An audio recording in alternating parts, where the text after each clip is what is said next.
Monsieur Porut, Alors, vous avez quel âge? moi, je viens de faire 80 ans. 80 ans. Donc, vous, votre parcours, en tout cas le plus récent, vous êtes engagé depuis longtemps dans le mouvement avec Dupont-Aignan, Oui. ce qui aboutit à cette candidature suppléante en tout cas. Est-ce que vous pouvez m'en dire plus sur votre parcours peut-être un peu professionnel et un peu aussi politique, ce qui vous amène aujourd'hui à effectivement rentrer à nouveau dans une élection?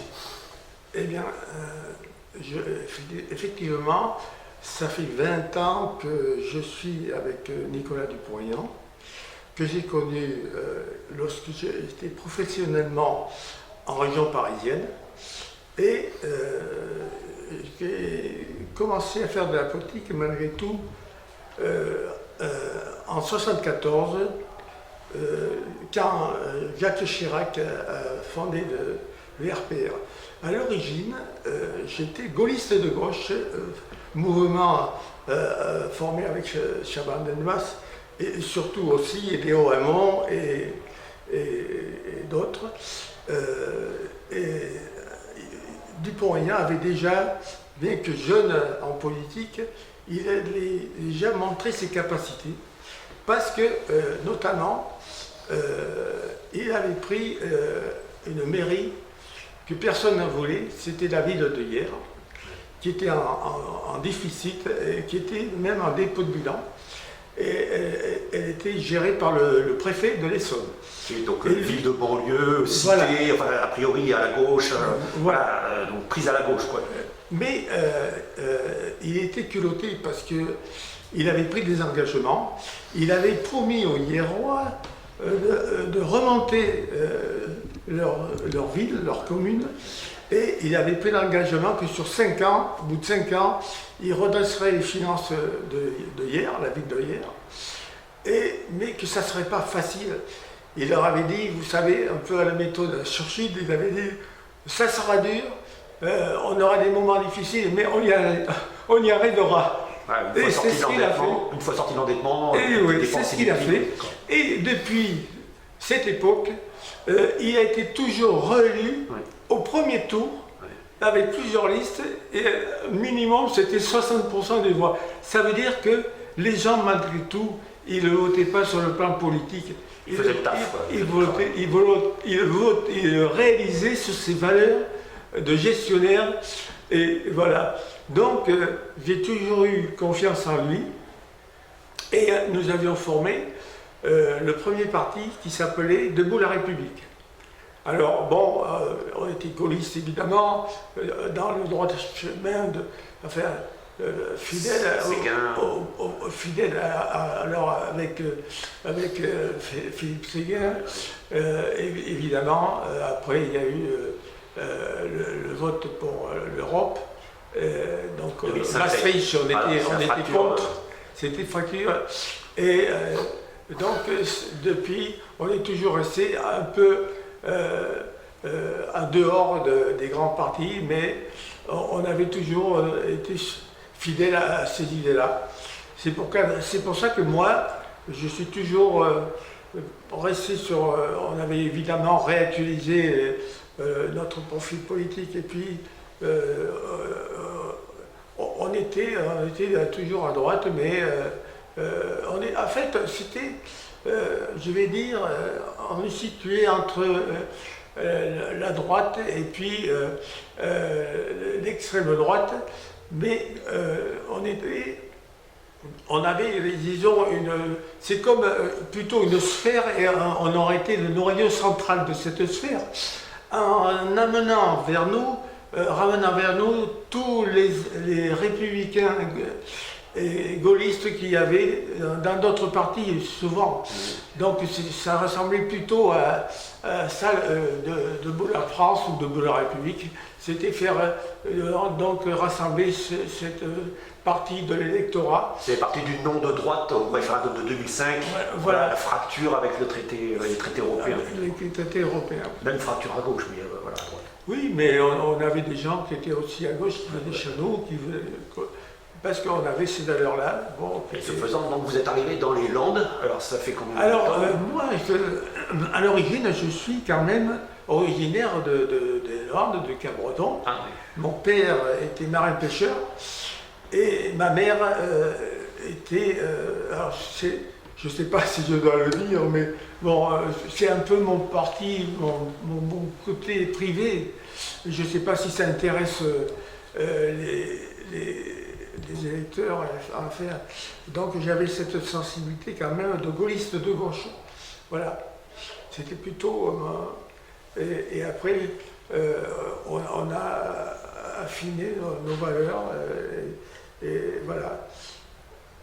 Pour dire que ma fidélité, c'est que je suis parti 3 fois aux élections législatives, en 2007, et après, donc... c'est l'année où Sarkozy a gagné, donc, Nicolas Sarkozy. Oui, Sarkozy a gagné. Et l'autre, après, 5 ans après, c'était... 2012, alors, oui. Là, c'est Hollande qui a gagné. Et je suis parti aussi en 2017. Ah oui. Mais là, j'avais dit, ça serait mon... Sur quelle circonscription aussi? Toujours la première, la deuxième Cabreton, c'est plutôt la deuxième? Toujours la deuxième, oui. Oui, toujours la deuxième. Et, oui, d'accord. Et cette fois-ci, la première? Alors, pourquoi la première? Alors, non, cette fois-ci, on cherchait des gens qui auraient pu... les Landes, c'est un peu spécifique. Bon, c'est vrai que la deuxième, c'est la circonscription... Il y a quelqu'un de Debout la France sur la deuxième? Non, c'est pour la France. Je vous ai expliqué.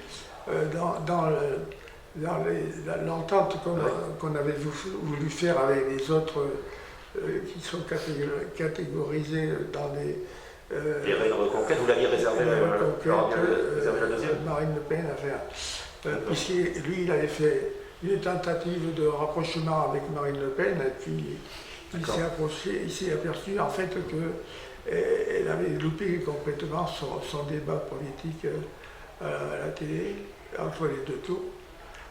Cette fois-ci encore? Non, mais cette fois-ci c'est différent. On s'aperçoit malgré tout, par rapport, si on compare les émissions entre 2017 et puis maintenant, on s'aperçoit qu'elle a quand même un peu travaillé sur d'autres compartiments de la vie politique. Elle a travaillé un peu sur l'économie. Elle avait une approche un peu plus directe sur la finance, le côté financier. Elle n'avait pas, ce n'était pas uniquement basé sur le côté sécuritaire, qui était plutôt elle a travaillé sur le pouvoir d'achat. Oui, elle a travaillé sur le pouvoir d'achat, sur d'autres trucs. Sur la deuxième, vous n'avez personne de l'Union pour la France. Vous voulez la laisser au RN ou à Reconquête? Et vous avez quelqu'un sur la troisième? Il y a un candidat Quand même. Oui. D'accord. Souverainiste, c'est-à-dire sur la deuxième. Et la troisième? Et la troisième, il n'y a personne. Il n'y aura personne sur la troisième? Il n'y aura personne chez nous, non, sur la troisième, non. C'est pour ça qu'il n'y a que 9 candidats sur la troisième? Oui. Alors qu'il y en a 11. Oui. D'accord. En fait, il y en a 10 sur la une. Officiellement, il y en a 11. D'après le papier. Ah oui, maintenant, il y en a 11 et 9 sur la troisième. Et 9 sur la troisième. Voilà, vous n'êtes pas de candidat. Non, pas de candidat. Face au député sortant. C'est le seul sortant qui se représente. Enfin, si, il y a cause sur la deuxième. Oui, il y a cause. D'accord. Bon, donc sur la première. Mais par contre, on a des idées. Bon, c'est assez long s'il faut les lister. Je comprends très bien que vous cherchez à avoir surtout nos projets pour le département, pour les Landes, pour ce qui nous concerne. Parce que on a parlé de dépenses de l'État. Par exemple, on aurait pu parler LGV. Vous êtes quoi sur cette position LGV relancée par l'État, abandonnée en 2016? L'enquête publique avait dit qu'il ne fallait pas la faire. Non, mais alors... Et est-ce qu'il faut la faire, cette LGV ou pas? C'est un clivage dans le département, et même surtout à gauche, parce que les filets verts d'un côté, le PS, le PC, ils sont les uns pour d'autres contre. Là-dessus, c'est clivant, c'est des dépenses publiques quand même. Je peux vous en dire beaucoup plus. Sur la LGV, parce que j'étais pendant une période où je travaillais à Paris, j'étais utilisateur de la ligne Dax Paris, et j'ai pu vous dire que ça aurait été bien si à cette époque-là, on pouvait faire Dax-Paris en 3 heures. Déjà, bon, alors, l'LGV, quand on regarde les coûts, ils sont pharaoniques, et surtout entre le tronçon qui est resté entre Dax et la frontière. Parce que, en ayant en plus un arrêt à Bayonne, il ne faut pas si vite que ça, finalement, s'il doit s'arrêter partout. Oui, non, mais il faut retenir quelque chose, c'est techniquement. Quand on sait que pour arriver à la vitesse nominale, c'est-à-dire à 350 à l'heure. Il faut 20 minutes à peu près. Non, il faut 8 minutes pour qu'il arrive à cette vitesse-là. Et quand on sait que pour arriver à la gare suivante, il doit ralentir pendant 8 minutes pour arriver en douceur, pour apponter, comme on dit dans l'aéronavale. Il gagne 20 minutes, il repère. Mais alors, si vous faites le calcul de la distance qu'il aurait parcourue s'il veut arriver à 350 à l'heure, d'après vous, combien il aurait mis déjà pour faire 50 km entre Dax et la frontière? Enfin, il gagne quelques minutes. Est-ce que c'est par rapport au coût? Est-ce que c'est vraiment intéressant? Il ne serait même pas arrivé à cette vitesse-là. Jamais. Jamais. Le temps de réaccélérer et de ralentir. D'accélérer et de désaccélérer. Donc pour vous, on mettre un train normal ou finalement on fait que les métropoles entre elles? Jusqu'à Dax, moi je suis 100% pour faire la ligne. D'accord? Jusqu'à Dax. Et après, de Dax à la frontière, il se met en TGV normal. Le TGV, c'est le contour il est différent parce qu'il passe par Mont-de-Marsan, la future ligne. Il y a un arrêt à Mont-de-Marsan, il y en aura peut-être moins à Dax d'ailleurs. Oui. Et ça va vers Toulouse. Oui. C'est tout ça là. Il ne peut pas arriver à 350 à l'heure là. Donc ça ne sert à rien. Parce que il faut savoir que pour rouler à 350 à l'heure, c'est une ligne spéciale. Il ne peut pas emprunter les mêmes rails. On est d'accord. Actuellement, le TGV roule sur les rails actuels. Hein. Oui, mais là... Il n'y a pas la grande vitesse, là, la vitesse normale. En longeant l'Adour, les berges de l'Adour, tout ça, le terrain... Ah là, non, ils sont pas prêts. Ils ont disparu. Ils sont même plus. Pour rouler à cette allure-là, la LGV, elle ne passait pas du tout, elle n'empruntait pas ces rails-là. Hein. D'accord. Alors, moi je crois que jusqu'à Dax, c'est bon.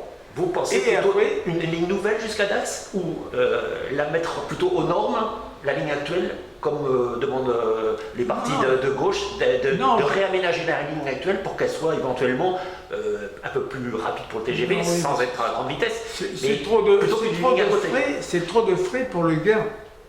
Pour ce qu'on a, pour le gain qu'on a. Mais jusqu'à Dax, vous faites une nouvelle ligne ou vous réhabilitez la ligne actuelle? Non. Juste Dax, il prend la ligne comme il fait, en passant par ça. Parce que là, il y a un avantage. Il y a un avantage, Dax, Mont-de-Marsan est servi, quand même, c'est la préfecture. Bon, voilà. Oui, d'accord. Vous faites quand même la nouvelle ligne par Mont-de-Marsan? Oui, par Mont-de-Marsan. D'accord. Oui. Ok. Quelque chose d'autre. Voilà. Sur beaucoup de sujets, bon, j'étais moi-même promoteur de projets sur les Landes. Notamment, on en a parlé dans les journaux plusieurs fois. À une époque, j'avais un projet pour faire venir récupérer le paquebot France, en le faisant racheter par l'État. Il devenait patrimoine national. Et le seul endroit où on pouvait le mettre, comme aux États-Unis, ils ont récupéré le Queen Mary. Et nous, en Californie, le seul endroit, si on prend la façade atlantique, de Brest à Hendaye, le seul port où il y a du fond, le seul port où il y a du fond, c'est Cabreton avec son gouffre. D'accord. Et j'avais dit, si on peut faire. Alors j'avais écrit à Jacques Chirac, au gouvernement, j'ai du courrier des ministres et tout. Il m'avait dit c'est un projet très intéressant parce que je crée une espèce de Disneyland en mer, c'est-à-dire une plateforme touristique qu'on aurait pu visiter avec une jetée qui aurait été construite au sud de Cabreton. qu'il y aurait eu des vedettes qui amenaient les gens au bateau pour parce passer. Une jetée, ils peuvent y aller à pied. On faisait parce qu'il ne fallait pas parasiter la ville telle qu'elle existe avec son port et son économie basée sur le tourisme. Ça aurait été un plus qu'on aurait fait en dehors de la ville et avec son activité qui aurait été justement un plus pour la ville, pour le département. J'avais consulté aussi les autoroutes pour faire une sortie directement au sud de Cabreton, où elle existe actuellement, mais avec une bretelle qui aurait amené à cette fameuse digue qui aurait été entre la Benne et Cabreton, pour amener les touristes au bateau, passer la journée, passer une semaine. Là, pour ça, il faudra attendre parce que c'est le Norway aujourd'hui, il a été racheté. Mais maintenant, il est encore en service, il faudra peut-être attendre qu'il soit désarmé et on pourra le reprendre en France. L'ancien France, il a été détruit. Ah oui, il a été détruit. Le Norway a été détruit. Ils sont bêtes. Il a été détruit parce qu'il a été racheté pour la ferraille. Ah mince. Il a été racheté. Oui, pour la ferraille. Alors, on n'a pas pu dans la. D'accord. Là, du coup, on n'en parle plus. Mais vous disiez que. On peut remonter parce que vous dites que vous avez été élu. Est-ce que vous avez eu des mandats dans les Landes municipales, communautaires? Oui, j'étais de liste de Cabreton de 2001 à 2008. C'est l'année où on avait fait 7 ans. Et c'est l'année. Vous étiez adjoint maire j'étais tête de liste de l'opposition. Ah, vous étiez Monsieur Dufault. Voilà. Ah oui. J'étais à droite. C'est parce qu'il me semblait que c'était longtemps PS Cabreton.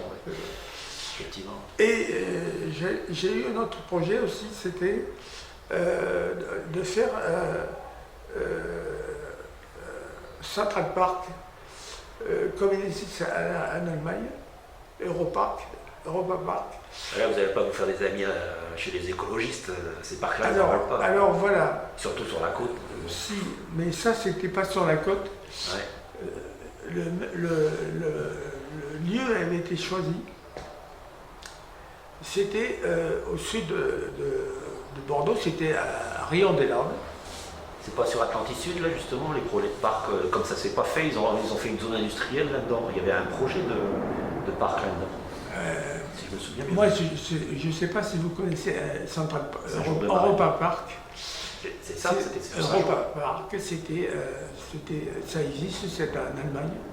C'est un des premiers parcs européens, c'est plus gros que le Puy du Fou ou Disneyland, c'est beaucoup plus gros. Et je m'étais dit, en fait, il faut ramener de l'activité dans les Landes.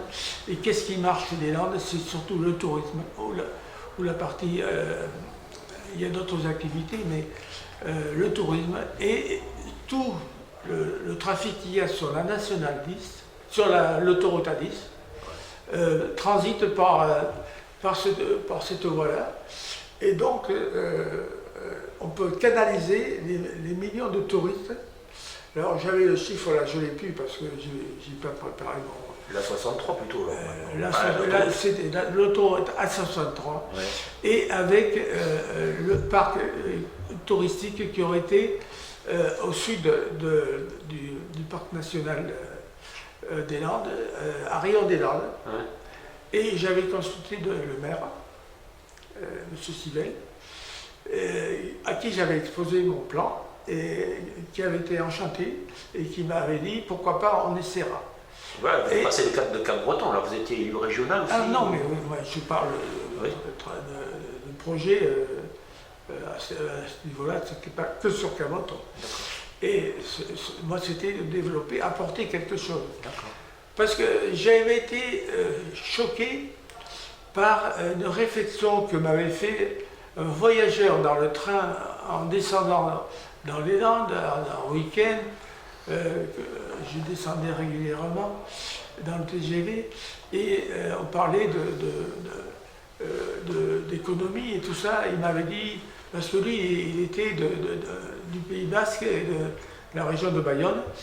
Et il m'a dit, oui, c'est vrai, pour les Landes, c'est dur parce que pour amener l'économie en dehors du tourisme. Et il m'avait dit, qu'est-ce que peut laisser un père à sa famille ou à son fils à sa mort, enfin, il ne m'avait pas dit à sa mort, il m'avait dit qu'est-ce qu'un père peut laisser à son fils, un héritage, à part un écart de fer.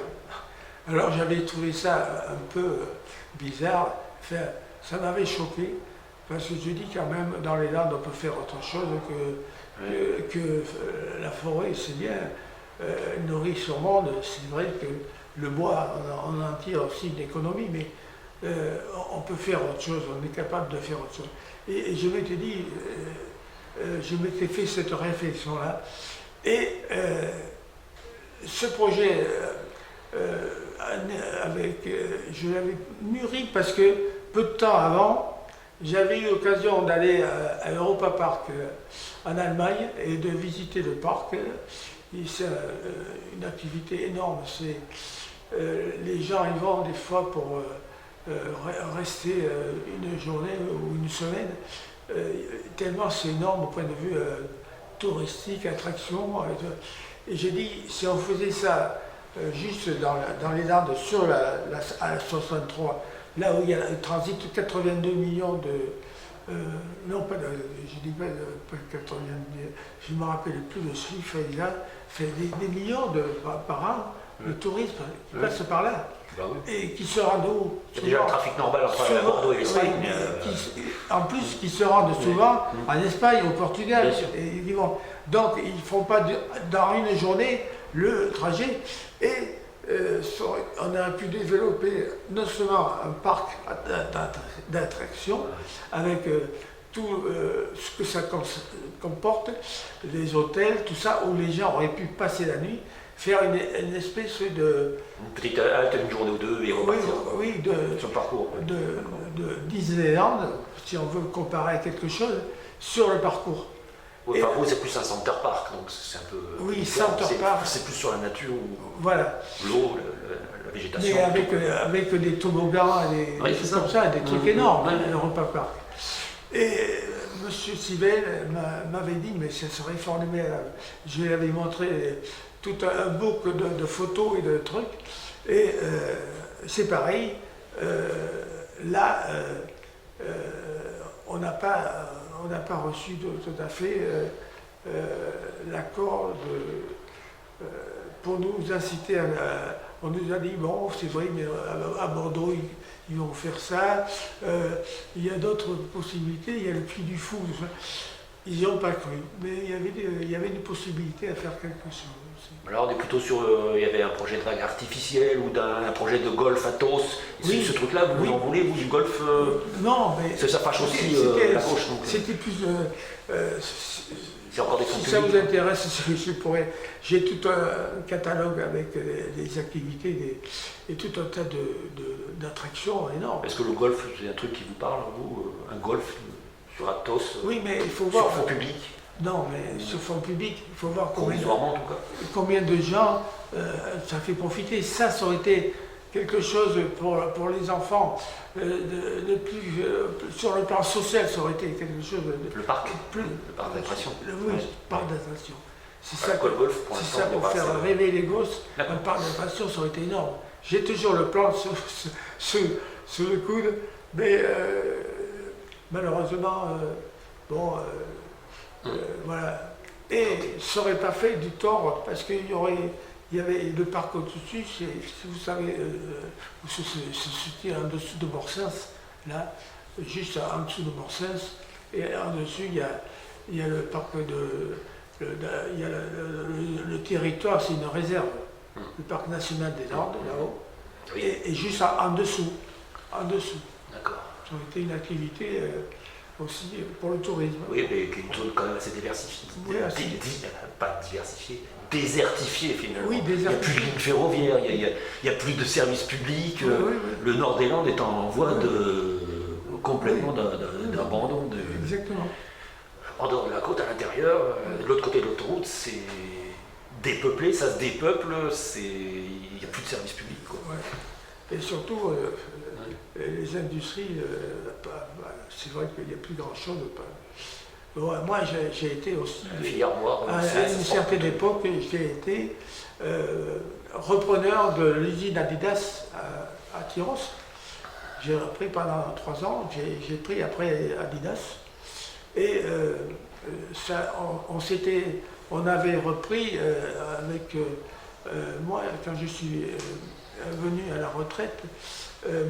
Dufault et M. Sescous, le maire de Tyros, comme ils savaient que j'avais eu des entreprises à Paris, ils m'avaient dit, M. Pourru, est-ce que vous pourriez sauver l'industrie de la chaussure dans les Landes, parce que Tyros, il y avait 3 usines de chaussures à Tyros, il y avait plus de 3000 employés à Tyros qui travaillaient sur la chaussure. Comme à Genmo, c'est la chaise et les meubles. Vous avez une société qui avait repris une activité de quoi alors cette friche donc, on m'avait dit, bon, j'avais repris l'ancienne usine Adidas, c'était quand même 4500 mètres d'usine au tribunal de commerce. Et j'avais été aidé quand même par les Tyrossais, oui. On l'a fait fonctionner 3 années de plus. Ça fabriquait quoi alors du coup? Alors on ne fabriquait plus le sport, les chaussures de sport, on fabriquait les chaussures de vide, notamment pour les femmes et pour les hommes. Donc on avait sorti des séries, belle tentative, alors du coup ça n'a pas fonctionné. On avait relancé et on travaillait avec... oui, vous ne l'avez pas su, mais on travaillait pourtant avec des grandes surfaces, avec Auchan, avec aussi beaucoup des entreprises de chaussures, les chaussures André. Cette reprise n'a pas duré plus de 3 ans finalement. Non, les comptes étaient assez bons. Elle redémarrait quand les Chinois avaient à l'époque des quotas de vente à l'export, à l'import surtout, ils étaient freinés. Et les Espagnols aussi. Et quand les Espagnols, on leur a ouvert les portes, parce qu'à l'époque, le SMIC était la moitié du SMIC français, de ce que touchaient les ouvriers en France. Et tous les matières premières, et aussi, par exemple, les carburants, le gasoil, c'était moitié cher. Donc, quand ils sont rentrés dans le système européen, on leur a levé tout ça, ils sont venus, on n'a pas pu résister à la concurrence et on a malheureusement fermé. D'accord. Voilà. C'était aussi quelque chose que j'ai essayé. C'était en quelle année la fermeture alors du coup de cette activité? Alors l'activité de Tyros, ça a fermé à l'an 2000 à peu près. D'accord.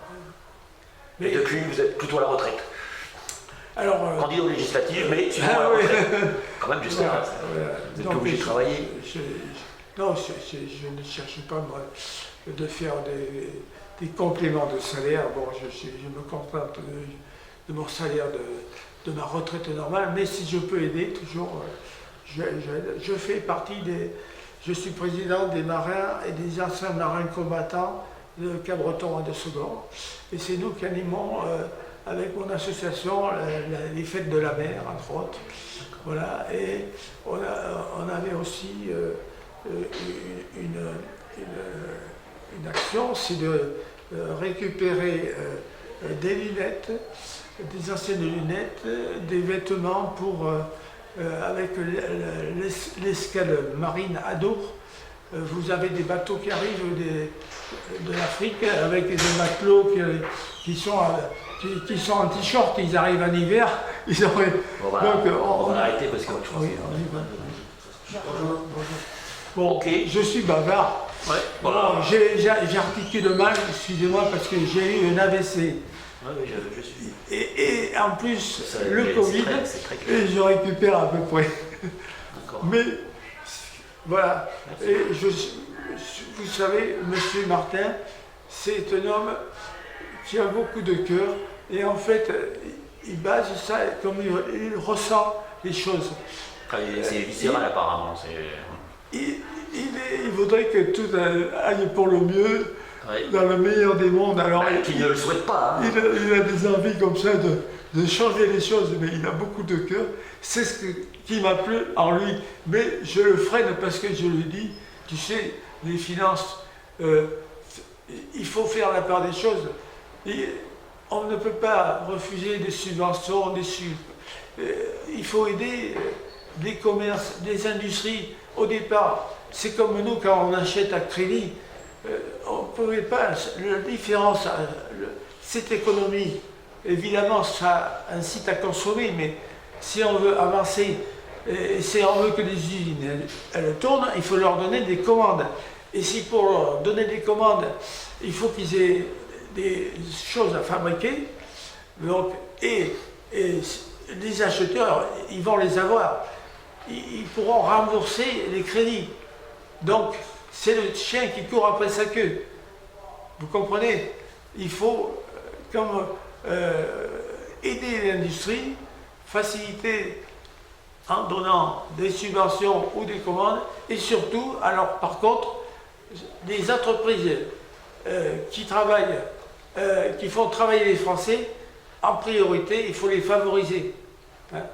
Et surtout ceux qui réinvestissent leurs capitaux dans leur personnel et dans le matériel qui relocalisent et qui produisent français. Recalibrent et refabriquent français. C'est ça. C'est très clair. Merci, voilà. En tout cas. J'ai essayé d'être clair.